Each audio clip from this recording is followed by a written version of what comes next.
저는 하나님 마음 똑같은 마음. 그렇기 때문에 성도는 우리가 연약하고 부족하고 좀 부실하더라도 하나님의 파고들기를 주 이름으로 축원합니다. 그러니까 어쨌든 그냥 엎어져도 교회 엎어져라는 것이. 그리고 하나님께 초구하실 때는 절대 자기 자신의 모습을 보면 안 돼요. 나 같은 자 어떻게 받을 수 있나 봐서는 안 되는 것이. 왜냐하면 이 모습 이대로 하나님께 고백할 때 하나님께서는 우리 삶 속에 변함없이 축복해 주시는 하나님이시죠. 요나는 이렇게 하나님 말씀을 외친 후에 니느웨 장래가 어떻게 될 것인가 보기 위해서 동편에다 자리를 하나 마련했어요. 자기가 그렇게 설교하고 이 사람들이 회개함을 통해서 이 사람이 구원받았구나 생각했지만, 이 사람들 하나님 망하지 않게 해줄거나 생각했지만, 자기 마음이 용납. 이런 사람은 반드시 다 망해야 된다 생각. 그러니까 40일 후에 어떻게 되는지 자리를 아예 깔고 그냥 보는 것이, 두고 보자 보고 있는 것이. 자기 마음속에는 이렇게 나쁜 사람은 절대로 용서받아서 안 된다는 정의감이 마음에 있었던 것이. 그래서 5절에 보면 요나가 성읍에 나가서 그 성읍 동쪽에 앉아 거기서 자기를 위하여 토막을 짓고 그 성읍에 무슨 일이 일어나는가를 보려고 그 그늘 아래 앉아더라. 요나는 하나님께서 니느웨에 가서 두 번째 다시 말씀을 주며 설교를 하라고 했을 때 시시한 설교를 했어요. 왜냐하면 그 사람들이 구원받으면 안 된다 생각했어요. 용서받으면 안 된다 생각했어요. 그는 그 마음속에 절대로 이 사람들이 회개해서 안 된다 생각했어요. 근데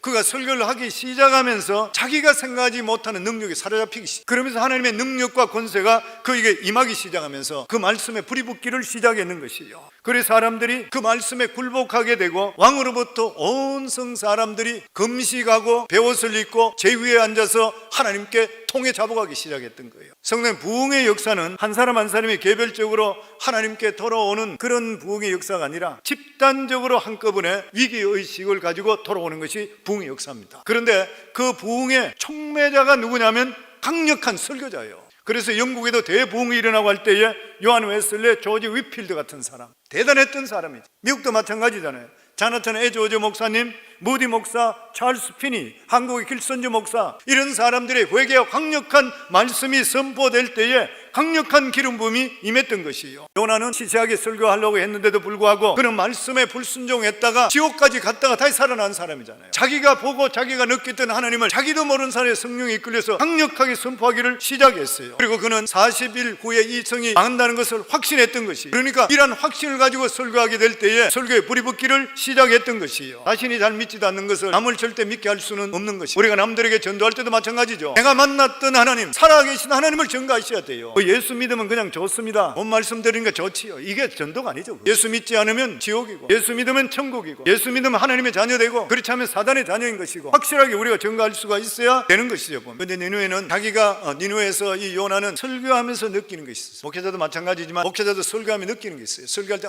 성도들이 오늘은 말씀을 받고 변화되는구나, 그걸 느낄 수 있어요. 지금 니느웨에서 이 요나가 설교할 때에 자기도 모르는 사이에 성령에 사로잡히는 것을 보면서 자기 생각에 다 끝나버렸구나, 하나님께서 이 사람들을 용서하시는, 이렇게 느꼈어요. 하나님께서 용서하기로 만약 작정하지 않았다면 자기 설교에 이런 권세가 임하지를 않았을 것이. 자기 전혀 생각과 상관없이, 자기 바람과 상관없이 성령이 자기를 주도함을 통해서 놀라운 말씀이 그곳에 선포되었어요. 이때 그는 자기가 이미 끝나구나 이렇게 감지했는 것이. 그럼에도 불구하고 그것을 인정하기를 원하지 않았어요. 그래서 그는 성 밖에 나가서 초막을 짓고 40일 동안 시대적으로 지켜보기를 원했어요. 그런 요나에게 하나님께서 뭐라고 말씀했어요? 4절에 보면 여호와께 이르시되 너의 생냄이 어찌 합당하지 하시오. 그 사람들을 구원해주고 살려주니까 선지자가 하나님께 화를, 이 성냄이 어찌 합당하지. 하나님은 잔인무도한 이 사람들이 하나님의 말씀을, 심판의 말씀을 듣고 나서 눈물을 흘리고 회개하는 것을 너무 기뻤어요. 요나는 성을 냈어요. 그것은 하나님 보실 때에 아름다운 모습이 아니었던 것이. 사실 니느웨는 멸망받기에 마땅한 그런 도시, 그것이 또한 정의가 될 수가 있는 것이. 그러나 하나님은 요나에게 가르쳐주는 것이 뭐냐면 정의감보다 훨씬 더 귀한 것이 있다. 그것이 뭐냐? 사랑. 아무리 정당한 정의감이 있다 하더라도 죄를 뉘우치고 돌아오는 그러한 자에게는 사랑보다 더 귀한 것이 없다고 하는, 그다 사랑보다 더 높은 것이 회개하고 돌아오는 것이라 그렇게 말씀해 주시고 있는 것이요. 만일 하나님이 정의감만 중요하다고 생각했더라면 오늘 이곳에 구원받을 자가 누가 있으면 저를 포함해서 아무도 구원받을 자가 없는 것이요. 하나님은 정의감 위에 사랑을 두셨습니다. 그래서 사람이 잘못된 것을 정죄하지 마시고 먼저 그 사람을 생각하시고 사랑할 수 있는 마음부터 먼저 가질 수가 있으셔야 되는 것이에요. 그래서 우리 교회에서도 늘 말씀할 때 옳은 말로만 하려고 그러지 말라는 것이에요.